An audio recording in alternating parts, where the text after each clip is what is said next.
একবার bridal booking নিয়ে নিলে মেকআপ আর্টিস্ট যেখানেই থাকুক যেমনভাবেই থাকুক তাকে কিন্তু পৌঁছে যেতে হয়। আর ওই দিন ছিল প্রচণ্ড বৃষ্টি, মানে প্রচণ্ড ঠান্ডা, তার উপরে বৃষ্টি। এই ঠান্ডায় বৃষ্টি সব কিছু নিয়েই আমাদেরকে পৌঁছে যেতে হয়েছে ব্রাইডদের বাড়িতে। হ্যালো বন্ধুরা, আমি সুবর্ণা। আজকে চলে এসেছি নতুন একটা ভিডিও নিয়ে। ব্রাইডের বাড়িতে পৌঁছে যাওয়ার সাথে সাথে আমাদেরকে মিষ্টি দিয়ে ওয়েলকাম জানানো হয়েছে। তো মিষ্টি খেতে খেতে আমরা কিন্তু কিছু ভিডিও নেওয়া শুরু করেছিলাম, কারণ ব্রাইড কিন্তু তখনও এসে পৌঁছায়নি। আমি বৃষ্টিতে ভিজে ভিজে মাথায় বৃষ্টি নিয়ে পৌঁছে গেলে কি হবে, ব্রাইড কিন্তু এখনও পৌঁছতে পারেনি, মানে বাড়িতে আছে। আমার এই যে রুমটার ভেতরে পর্যন্ত আসতে পারছে না, কারণ তার কারণটা হচ্ছে গায়ে হলুদ এখনও হয়নি। এই যে বাইরে এসেই দেখি ব্রাইড কিন্তু ভীষণভাবে নাচছে, মানে নাচানাচি শুরু করে দিয়েছে। স্বাভাবিক, ওর বিশেষ দিন বলে কথা। তো একটা সময় ছিল যেই সময়টা ব্রাইডরা মাথা একদম নিচু করে চুপ করে বসে থাকতো আর লজ্জায় মাথা উঁচু করতো না। কিন্তু এখন এখন কিন্তু যুগটা সত্যিই পাল্টে গেছে। ব্রাইড এত পরিমাণে এক্সাইটেড হয়ে আছে আর এত নাচানাচি করছে, দেখেই না আমার একটু নাচতে ইচ্ছে করছিল। তো আমি তার ওখানে নাচতে পারবো না, ওই সব কিছুটা দেখে আমি চলে এসেছিলাম ভেতরে। আবার কিন্তু গিয়ে দেখি এখনও নেচে যাচ্ছে। যাই হোক, আমি ওকে আর কিছু বললাম না, কারণ একটা মেয়ের জীবনে এটা একটা খুবই স্পেশাল ডে, আর এই স্পেশাল ডেটাকে ও যদি এনজয় করতে চায় তো অবশ্যই করতে দেওয়া উচিত। আর আমি শুধু একটা কথা ওকে বলেছি, আমাকে কিন্তু একটু টাইম দিতে হবে, আমার টাইমটা কিন্তু আমাকে দিতেই হবে। তো ও ওইভাবে বলেছে যে দিদি তুমি কোনো চিন্তা করো না, আমি যত দেরি করেই বসি না কেন আমার ফ্যামিলি ফুল সাপোর্ট করবে তোমাকে, আর কেউ তোমাকে ডিস্টার্ব করবে না, আর তোমাকে তোমার সময়টা দেবেই। তো ওর কথা, ও যেমনভাবে আমাকে কথা দিয়েছে আমিও তাকে ওইভাবে কথা দিয়েছি যে ঠিক আছে তুমি এনজয় করো, কোনো অসুবিধে নেই, আমি ওয়েট করছি, কারণ আজকের দিনটা তোমারই আর তুমি তোমার মতো করেই কাটাও। তো ও ওর মতো করেই নাচছে, আর আমি এইখানটায় ওর বাড়ির যে একটা কিউট ডগি আছে, ও কিন্তু ভীষণ মিশুকে, কাউকে ভয় দেখায় না। তো তবুও ওকে বেঁধে রেখেছে, কারণ যদি কেউ বাইরে থেকে আসলে ভয় পায়। তো কাজ শুরু করে দিয়েছিলাম, ওরই মাঝখানে চলে এসেছে আমাদের জন্য কফি আর কাজু, রোস্টেড কাজু। ওটা ওর বাড়িতেই করা হয়, ওর বাড়িতে হচ্ছে অ্যাকচুয়ালি কাজু ফ্যাক্টরি, তো কাজু প্রসেসিংয়ের কাজ ওদের বাড়িতেই হয়।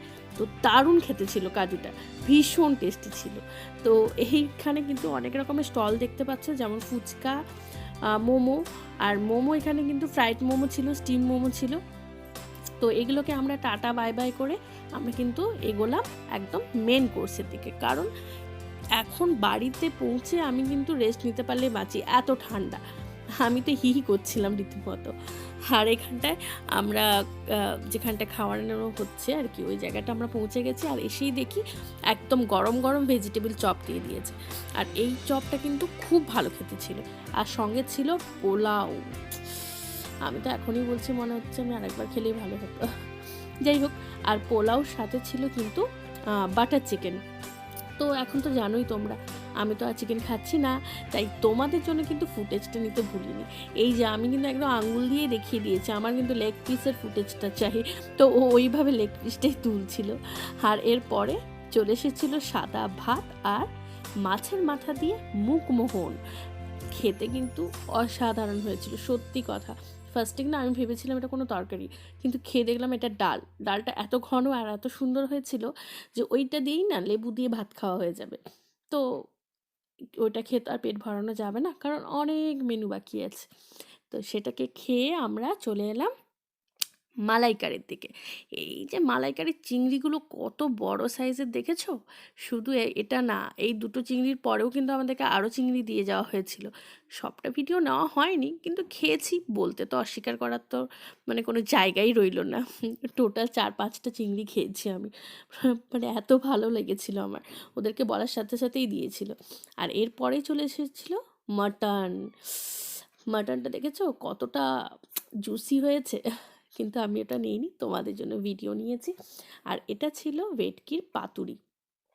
এই পাতুরিটা কিন্তু কলা পাতাতে কিন্তু মোড়া না, এটা ছিল লাউ পাতা দিয়ে। আর লাউ পাতা দিয়ে করার জন্য না এর না টেস্টটা একটু অন্য রকমের লাগছিল, মানে বেসিক্যালি যেরকমভাবে হয় ওই রকম কিন্তু ছিল না, এর টেস্টটা আরও সুন্দর ছিল। আমি বলবো তোমরা যদি কোনোদিনও বাড়িতে ট্রাই করো তাহলে লাউ পাতাতেই করো, একদম অন্য রকমের টেস্ট একটা আসবে, খেতে দুর্দান্ত লাগছিল। আর আমি কিন্তু দুখানা পাতুরি নিয়েছি। আমাকে আরও একখানা অফার করছিল, বাট নেইনি, কারণ আর খাওয়া যাচ্ছিল না। এরপরে চলে এসেছিল মিষ্টি দই, আর সঙ্গে ছিল গোলাপজাম।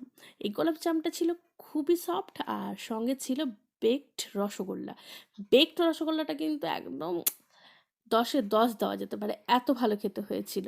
আর পাঁপড় দিয়ে দই কার ভাল লাগে না বলো? যাই হোক, খাওয়া শেষ আমাদের। খাওয়া শেষ করে বাড়ির পথে চলছিলাম, মানে চলে যাচ্ছিলাম, ওই সময় দেখি বর ঢুকে গেছে। আর বর ঢুকে শুধু না, ওদের বরমালাও শুরু হয়ে গেছিলো। তো ওদের ওই বরমালা দেখছিলাম একটু, আর ভাবলাম তোমাদের জন্য একটু ভিডিওটা নিয়ে নিই। আর তাই একটু ভিডিও নিয়ে নিলাম। সত্যি খুব মজার, ওখানটায় ভীষণ মজার মজার কথা হচ্ছিল। সেই কথাগুলো তো মানে নিলে ভালোই হতো, কারণ এত মানে বরকে লাগানো হচ্ছিল, তবু কিন্তু বর কিন্তু একটুও রাগেনি। বর কিন্তু খুবই মিশুকে, খুব শান্ত স্বভাবে। যাই হোক, পুরো ভিডিওটা তোমাদের কেমন লাগলো তোমরা কিন্তু আমাকে কমেন্ট করে জানাবে। আর তোমরা ভালো থেকো। বাই।